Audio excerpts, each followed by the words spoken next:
അങ്ങോട്ട് നോക്കിയാലേ ആ കാണുന്ന മരം കണ്ടോ? ആ കാണുന്ന മരം കണ്ടോ?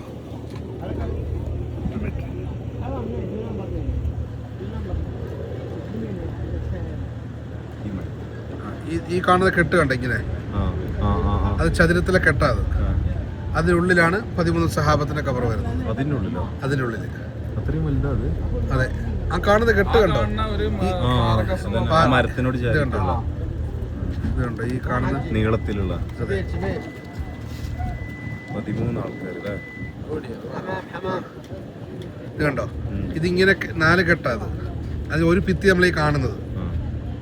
ഇപ്പുറത്തോട്ട് ഇങ്ങനെ 4 കെട്ടിന്. അതിനകത്താണ് 13 സഹാബത്തിന്റെ കബർ വരുന്നത്. മനസ്സിലായില്ലേ?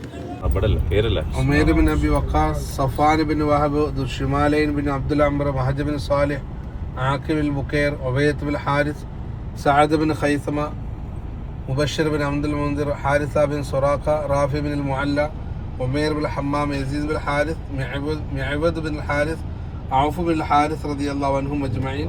ഇങ്ങനെ മൊത്തം 14 സഹാബത്ത്. അതിൽ 8 സഹാബത്ത് അൻസാരികളും 6 സഹാബത്ത് മുഹാജിറുകളുമാണ്. അതിൽ 5 മുഹാജിരികളെയും 8 അൻസാരികളെയുമാണ് ഇവിടെ അടക്കിയിരിക്കുന്നത്. ഒരു മുഹാജിറായ സഹാബിയാണ് അവിടെ വഴിയിൽ അടക്കിയിരിക്കുന്നത്. അതിൽ ഉബൈദ് ബിൻ ഹാരിസ റളിയല്ലാഹു അൻഹു വിധങ്ങളുടെ ഒരു കൊച്ചാപ്പയുടെ മകനാണ്. ഇസ്ലാമിലേക്ക് വരാത്തൊരു കൊച്ചാപ്പയാണ് ഹാരിസ് എന്നവർ. അവരുടെ മകനാണ് ഉബൈദ് റളിയല്ലാഹു അൻഹു. അതെ. അതേപോലെ ആദ്യം പരിക്ക് പറ്റി പിലാസ് ഷഹീദായ. അതുപോലെ ഈ സഅദ് ബിൻ ഖൈസമ എന്ന് പറയുന്നില്ലേ, ഈ സഅദ് ബിൻ ഖൈസമ റളിയല്ലാഹു അൻഹു വാപ്പയും മകനും ടോസ് ഇട്ടിട്ട് വന്ന മകന് വന്നതാണ്. അതെ, തർക്കിച്ചിട്ട് ലാസ്റ്റ് മകന് വന്ന് പിന്നീട് വാപ്പ കരയുന്നു. മകൻ ഷഹീദായപ്പോഴേ ഇത് ചോദിച്ചപ്പോൾ പറഞ്ഞല്ലോ, എൻ്റെ മകന് ഷഹാദത്ത്, എനിക്ക് കിട്ടുന്ന ഷഹാദത്തല്ലേ അവന് കിട്ടിയെന്നുള്ളത് കൊണ്ടാണ് കരഞ്ഞത്. ഷഹാദത്തിന് അത്രയും അവര് തൽപരരായിരുന്നു. ഇദ്ദേഹത്തിന്റെ വീട് വരുന്നത് കുബാപ്പള്ളിയുടെ തൊട്ട് മുമ്പിലാണ്. സ്ഥലം കണ്ടായിരുന്നോ? കുബാപ്പള്ളിയുടെ വലത് മിനാരം ഇല്ലേ, ആ മിനാരം നിൽക്കുന്നത് അദ്ദേഹത്തിന്റെ വീടിന്റെ ഭാഗത്താണ്. കുരുസ്തു മിനാദം പറഞ്ഞ വീട് കണ്ടില്ലേ അവിടെ കുബാപ്പള്ളി പോയപ്പോ? കുബാപ്പള്ളിയുടെ എന്തുണ്ട്, ഇദ്ദേഹത്തിന്റെ വീടുണ്ട്. അതാണ് കുലുസ്തു മിനാദ് നബിതങ്ങൾ താമസിച്ച വീടിന്റെ ഭാഗം. അതിന് മുൻവശത്താണ് അന്ന് നബിതങ്ങൾ പള്ളി പണിയാൻ ആരംഭിച്ചത്. പിന്നീട് അവരുടെ വീട് മുൻവശത്തായി. കാരണം കിബില മാറ്റം സംഭവിച്ചല്ലോ. കുബാപ്പള്ളിയിൽ നിങ്ങളിങ്ങനെ നടന്നിങ്ങനെ കാണണം. അവിടെ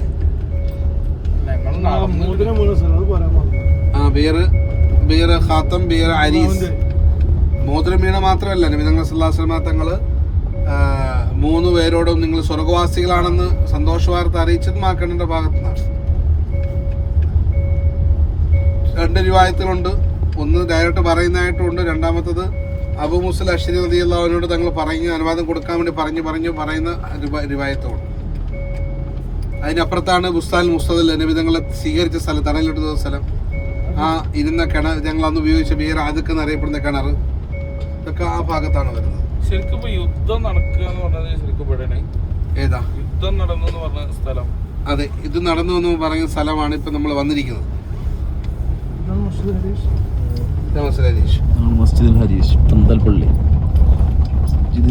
ഇത് നടന്നത് അന്ന് കുറച്ചു കാലം മുന്നേ വരെ ഇവിടെ ഒരു മലയായിരുന്നു.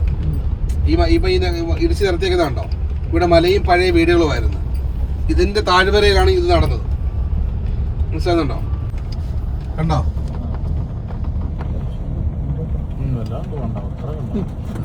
ഒരുപാട് പോയപ്പോ നമ്മളതിനകത്ത് ഇവിടെ വെള്ളം ഉണ്ടായിരുന്നല്ലോ. വെള്ളം ഉണ്ടായിരുന്നിടത്ത് നബി തങ്ങൾ ഹംസാദിനെ കാവൽ നിർത്തി. അസ്വദ് എന്ന് പറയുന്ന വ്യക്തി വെള്ളം എടുക്കാൻ വേണ്ടി വന്നു. അസ്വദിനെ വധിച്ച് കളഞ്ഞത്. ആദ്യത്തെ കൊല അസ്വദിനെയാ. അത് ഇവിടുന്നാണ്. അതെ. അതുപോലെ ഇവിടെ ഒരു പൊട്ടക്കിണർ ഉണ്ടായിരുന്നു. ആ പൊട്ടക്കിണറിലാണ് യുദ്ധം കഴിഞ്ഞതിന് ശേഷം 70 ശത്രുക്കളെ ഇട്ടത് നബി തങ്ങൾ. ഈ 70 ശത്രുക്കളെ ഇട്ടിട്ട് നബി തങ്ങൾ സല്ലല്ലാഹു അലൈഹി വസല്ലം തങ്ങൾ അവരോട് സംസാരിച്ച അലബജത്തും വഅദ റബ്ബുക്കും, നിങ്ങളോട് നിങ്ങളെ രക്ഷിതാവ് വാഗ്ദാനം ചെയ്ത, വിളംബരം ചെയ്ത, അല്ലെങ്കിൽ നിങ്ങൾ അറിയിച്ച കാര്യങ്ങൾ നിങ്ങളിപ്പോൾ മനസ്സിലാക്കുന്നില്ലേ എന്ന് ചോദിച്ചതൊക്കെ ഇവിടുന്നാണ്. അന്നേരം ഉമർ അള്ളാഹു ചോദിച്ചത്, യാ റസൂലുള്ളാഹി, ഞങ്ങൾ ആരോട് സംസാരിക്കുന്നത്? ഇവർ മരിച്ചവരല്ലേ, ഇവരെങ്ങനെ കേൾക്കും? എന്നിട്ട് നബി തങ്ങൾ പറഞ്ഞത്, എൻ്റെ സംസാരം അവർ കേൾക്കുന്നുണ്ട്, അവർക്ക് എനിക്ക് മറുപടി നൽകാൻ കഴിയില്ല എന്ന് തങ്ങൾ പറഞ്ഞത്. അതൊക്കെ ഇവിടെയാണ്, ഈ ഏരിയയിലാണ്. കിണർ എവിടെയാണെന്ന് കൃത്യമായിട്ട് പൊസിഷൻ അറിയില്ല. ഈ ഏരിയയിലാണ് നടന്നത്. ഇതാണ് മൈതാനം. ഇവിടെ നബിതങ്ങൾ ഓരോ സ്ഥലങ്ങളും കാണിച്ചു കൊടുത്തിരുന്നു. ഒത്തുബ ഇവിടെ വീഴും, ഷൈബ ഇവിടെ വീഴും, അബൂജഹൽ ഇവിടെ വീഴും എന്ന് നബിതങ്ങൾ സഹാബത്തിന് കാണിച്ചു കൊടുത്തിരുന്നു. പിന്നീട് സഹാബത്ത് ഇതുവഴി യാത്ര ചെയ്യുമ്പോൾ വലിയ അടിക്കുന്ന ശബ്ദം കേൾക്കാം. നബിതങ്ങളോട് പറഞ്ഞു, ഞങ്ങളെ ഇന്ന പോലെ ബദറിൽ എത്തിയപ്പോൾ ഇങ്ങനെ ശബ്ദം കേട്ടു എന്ന് പറഞ്ഞു. നിങ്ങൾ പറഞ്ഞു അത് അബൂജഹലിനെ അടിച്ചുകൊണ്ടിരിക്കുന്നതാണ്. ഖിയാമത്ത് നാൾ വരെ അബൂജഹൽ എന്ത് ചെയ്തുകൊണ്ടിരിക്കും? അടിച്ചുകൊണ്ടേയിരിക്കും എന്ന് തങ്ങളെ പറയുകയുണ്ടായി. നിങ്ങൾ ഒരുപാട് ഹദീസുകൾ നമ്മളിപ്പോൾ ചുരുക്കി പറയുന്നതാണ്. ഒരുപാട് സംഭവങ്ങളും ചരിത്രങ്ങളും ഉള്ള സ്ഥലമാണ്. ഇതേക്കുറിച്ച് നമ്മൾ എന്ത് ചെയ്യണം? ദിക്റുകൾ കൂടുതൽ ചെയ്യുകയും അതിൽ സഹാബത്തിന് എന്തായിരുന്നു ഇതിനകത്തുള്ള കാര്യം എന്തായിരുന്നു? 1 ക്ഷമയാണ്, 2 തഖ്വയാണ്, 3 തവക്കുലാണ്. 3 കാര്യങ്ങളെ പ്രതിധ്വനിപ്പിച്ച് നമുക്ക് മനസ്സിലാക്കി തന്ന യുദ്ധമാണ് ബദർ യുദ്ധം. നമ്മൾ അള്ളാഹുവിന് വേണ്ടി തയ്യാറാകേണ്ടത് വസ്തുക്കളെ മുൻനിർത്തിക്കൊണ്ടല്ല എന്നുള്ളതും നമ്മളെ ബോധ്യപ്പെടുത്തി തരികയാണ്. നമ്മൾ എന്തിന് തയ്യാറാകുമ്പോൾ എന്താ നമ്മൾ വസ്തുക്കളിലേക്ക് നോക്കുന്നത് എന്തുണ്ട് എന്നുള്ളതാണ് നമ്മുടെ കയ്യിൽ. അതെ, സഹാബത്ത് നോക്കിയത് എന്തുണ്ടെന്നുള്ളത്. അള്ളാഹിന്റെ കയ്യിൽ എല്ലാം ഉണ്ടല്ലോ, ഞങ്ങൾ തയ്യാറാകും എന്നുള്ളതാണ്. നമ്മുടെ തയ്യാറാകലുകളും അവരുടെ തയ്യാറാകലുകളും തമ്മിലുള്ള വ്യത്യാസം അതാണ്. അവർ തയ്യാറായതുപോലെ നമ്മൾ തയ്യാറാകുന്നവരായി മാറണം ഇൻഷാ അല്ലാഹ്. നമുക്ക് തൗഫീഖ് തരട്ടെ. സ്റ്റോപ്പാണ്, പർച്ചേസ് സ്റ്റോപ്പ്, ഇന്റർവ്യൂണോ കർക്കത്ത്. ഇതിന്റെ ചായ നമുക്കവിടെ ഉണ്ടാക്കി തന്നിരുന്നല്ല, ഇത് കോൾഡ്. വേറെ എന്തെടുത്ത്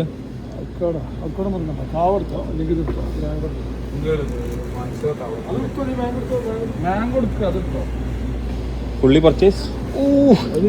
കുടിച്ചോട്ടാ, അസ്ഫഹാനിയാണല്ലോ. എത്ര ഇതിന്? ഇത് 1 നിധി അതാണോ കിട്ടി? അറബി വേഗം പഠിച്ചേട്ടാ. Citrus and mint. ഇതൊന്നും ദുബായി കിട്ടില്ല.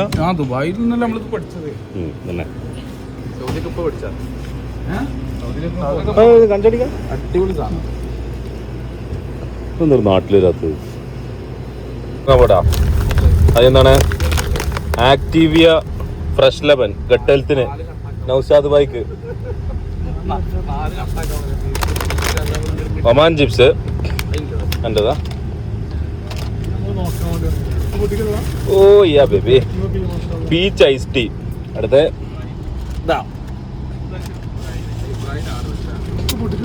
പിന്നെന്താ? എന്താ അസ്ഫഹാനി. അസ്ഫഹാനി അസ്ഫഹാനി.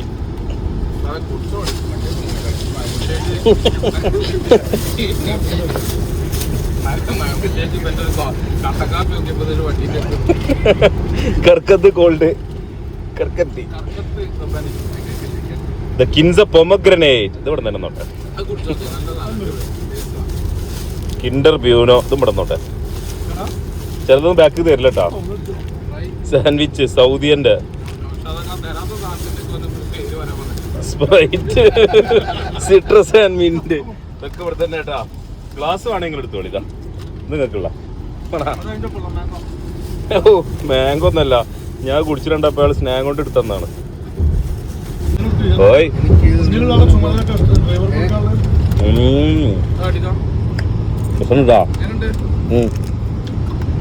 പൊട്ടിപ്പുട്ടു.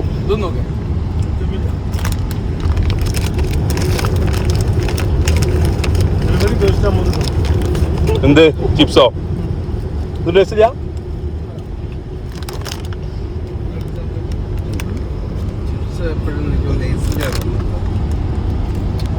തടവിൽ പിടിച്ചതിന്റെ ബാക്കിയുണ്ടല്ലോ. കുടുംബക്കാരെ കൊല്ലണം എന്ന് പറഞ്ഞത്. ഈ 70 പേരുമായിട്ട് തങ്ങൾ മദീനത്തേക്ക് പോകുമ്പോ അതിൽ 2 പേരെ വഴിയിൽ നിന്ന് വധിച്ചു കളഞ്ഞു. ഒന്ന് നദർ ഹാരിത്ത് എന്ന് പറയുന്ന ആളെയാണ്. നബി തങ്ങൾ സല്ലല്ലാഹു അലൈഹി വസല്ലം തങ്ങളുടെ ചുമരിൽ കൊടൽമാല ഇട്ട ആളായിരുന്നു. നമസ്കരിക്കും കാബയുടെ ചുറ്റും വെച്ചിട്ട് ഉത്ബയുടെ ഷെയ്ബയുടെ ഒക്കെ കൽപ്പന പ്രകാരം.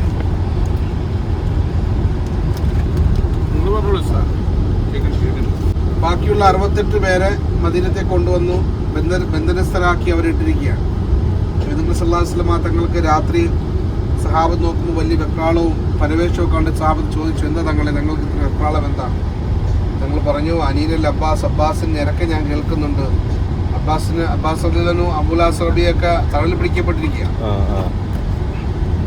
സഹാബത്ത് എന്ത് ചെയ്തു? അദ്ദേഹത്തിന് കെട്ടിൽ അഴിച്ചു വിട്ടു. പിന്നെയും തങ്ങളുടെ പരവേഷം കണ്ടപ്പോൾ ചോദിച്ചു, പിന്നെന്താ തങ്ങൾ ഉറങ്ങാത്തെന്ന് ചോദിച്ചു. അദ്ദേഹം പറഞ്ഞു, അബ്ബാസ് നിരക്കെ ഇപ്പം ഞാൻ കേൾക്കുന്നില്ല എന്ന് പറഞ്ഞു. അങ്ങനെ സഹാബത്ത് എന്ത് ചെയ്തു? അദ്ദേഹത്തിന്റെ കെട്ടിൽ അഴിച്ചു വിട്ടു. ഇത് പറഞ്ഞു അബ്ബാസിന്റെ കെട്ടിടം ഞങ്ങൾ അഴിച്ചു വിട്ടു എന്ന് പറഞ്ഞു. അന്നേരം നിങ്ങൾ ചോദിച്ചു 68 പേരിൽ ഒരാളുടെ മാത്രം അഴിച്ചുവിട്ട് ബാക്കിയുള്ളവരെയൊക്കെ നിങ്ങൾ എന്ത് ചെയ്യുക, അങ്ങനെ കെട്ടിയിട്ട് ഇടുകയാണോ? അതുകൊണ്ട് എല്ലാവരുടെയും കെട്ടുകൾ അഴിച്ചുവിടാൻ പറയുന്നതാണ്. അതാണ് എൻ്റെ രീതി എന്ന് പറഞ്ഞു. അങ്ങനെ എല്ലാവരുടെയും കെട്ടുകൾ എന്ത് ചെയ്തു, അഴിച്ചുവിട്ടു. പിന്നെ അവരെ മശൂറ ചെയ്തു എന്താണ് ഇവർ ചെയ്യേണ്ടത്. അബൂബക്കർ സിദ്ദീഖ് റളിയല്ലാഹു അൻഹു അഭിപ്രായം പറഞ്ഞു, അവരിൽ അറിവുള്ളവരാ, നമ്മൾ അറിവില്ലാത്തവർക്ക് എഴുത്ത് വായന പഠിപ്പിച്ചു കൊടുക്കട്ടെ, സമ്പത്തുള്ളവർ സമ്പത്ത് കൊടുക്കട്ടെ. ഇങ്ങനെ അവരുടെ മോചന ദ്രവ്യമായിട്ട് ഈ കാര്യങ്ങളാണ് അബൂബക്കർ സിദ്ദീഖ് റളിയല്ലാഹു അൻഹു പറഞ്ഞത്. ഉമർ റളിയല്ലാഹു അൻഹു പറഞ്ഞു എല്ലാവരെയും എന്ത് ചെയ്യണം, വധിച്ചു കളയാൻ പറഞ്ഞു. അലി റളിയല്ലാഹു അൻഹു പറഞ്ഞു ഓരോരോ കുടുംബക്കാർക്ക് വിട്ടുകൊടുക്കാൻ വേണ്ടി പറഞ്ഞു. നിങ്ങൾ സ്വീകരിച്ച അഭിപ്രായം അബൂബക്കർ സിദ്ദീഖ് റളിയല്ലാഹു അൻഹുവിന്റെ അഭിപ്രായമായിരുന്നു. അങ്ങനെ അള്ളാഹ്ക്ക് ഇഷ്ടപ്പെട്ടത് ഉമറിന്റെ അഭിപ്രായമായിരുന്നു. കാരണം ഇവരെ കൊല്ലാൻ വേണ്ടി വന്നവരാണല്ലോ, അവരെ കൊല്ലുക എന്നുള്ളതായിരുന്നു. പക്ഷേ നബി സല്ലല്ലാഹു അലൈഹി വസല്ലം തങ്ങളുടെ ആലോചനയും കൂടിയാലോചനയൊക്കെ കാരണമായിട്ട് എന്ത് ചെയ്തു, അതിൽ അള്ളാഹിന്റെ കോപം ഇല്ലാണ്ടായി. വിളംബരം ചെയ്ത് ഓരോരുത്തരെ അവരെ കൊണ്ട് പറ്റുന്ന മോചനദ്രവ്യങ്ങൾ കൊണ്ടുവരാനും. അങ്ങനെ അബുൽ ഹാസിം റബീഅ റളിയല്ലാഹു അൻഹുവിന്റെ വിഷയം പറഞ്ഞപ്പോൾ സൈനബ് റളിയല്ലാഹു അൻഹ എന്ത് ചെയ്തു, ഇത് കൊടുത്തു വിട്ടു. എന്താണ്, മാല കൊടുത്തു വിട്ടു. ആ മാല ഖദീജ ബിബി റളിയല്ലാഹു അൻഹയുടെ മാലയായിരുന്നു. തങ്ങൾക്ക് വളരെ വേദനയും വിഷമവും ഒക്കെ ഉണ്ടായ സന്ദർഭമായിരുന്നു. ഇങ്ങനെ എല്ലാവരും എന്ത് ചെയ്തു, അവിടുന്ന് മോചിതരാക്കുകയും ചെയ്തു. അതിൽ ഭൂരിപക്ഷം ആളുകളും ഇസ്ലാമിലേക്ക് കടന്നു വന്നു. പിന്നീട്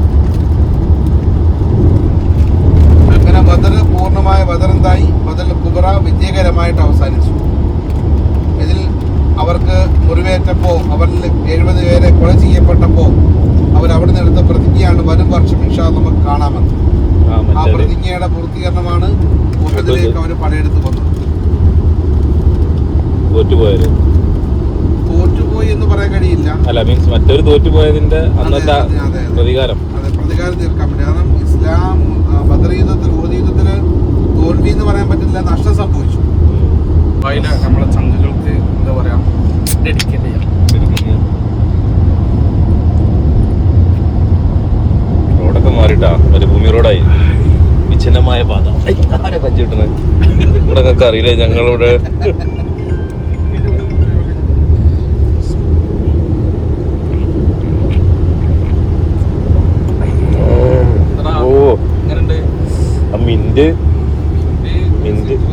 മിന്റ് ശരിക്ക് കിട്ടുന്നുണ്ട്. അടിപൊളി അടിപൊളി. ഹുവായിലാണ് നബിതങ്ങളുടെ ഉമ്മാടെ ഖബർ വരുന്നത്. ഏകദേശം ഒരു ആ എക്സിറ്റ് കയറിയിട്ട് 30 കിലോമീറ്റർ അകത്തേക്ക് പോയിട്ടാണ്. നമുക്ക് അവിടെ പോകാനുള്ള പെർമിഷൻ ഇല്ല. കടത്തിവിടൂല ആർക്കും പ്രവേശനം ഇല്ല. നമ്മൾ റോഡ് സൈഡിൽ നിർത്തിയിട്ട് 2 കിലോമീറ്റർ ഉള്ളിലോട്ട് കയറണം. ഇപ്പം വരെ നിങ്ങൾ നടക്കത്തുമില്ല. ഇങ്ങനെ നീണ്ട യാത്രക്കൊടുവിൽ ഫുഡ് കഴിച്ചിട്ടുള്ള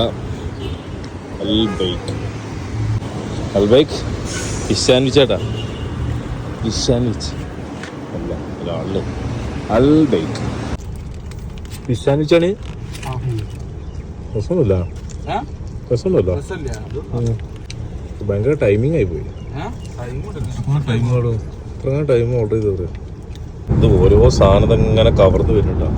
ഇന്റർവ്യൂണോ ഇതോ, ഇത് കണ്ടതിന് അറിയാം, ഇത് കൊളയിക്കണം ഉറപ്പല്ല.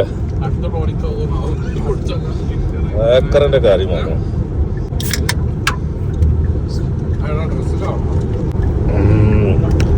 കർക്കത്ത് ഇത്ര ടോണിക്കിന്റെ ചോയില്ല, കർക്കത്ത് ഇത്ര ടോണിക്കിന്റെ ചോയില്ല.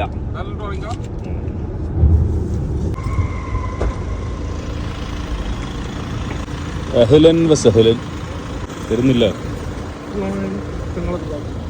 അത് കഴിഞ്ഞിട്ടില്ലേ, ഉണ്ടായി കുറച്ച് വരുമോ? ലബാൻ കഴിഞ്ഞു കയ്യില് എന്നാ തരി നിങ്ങള്.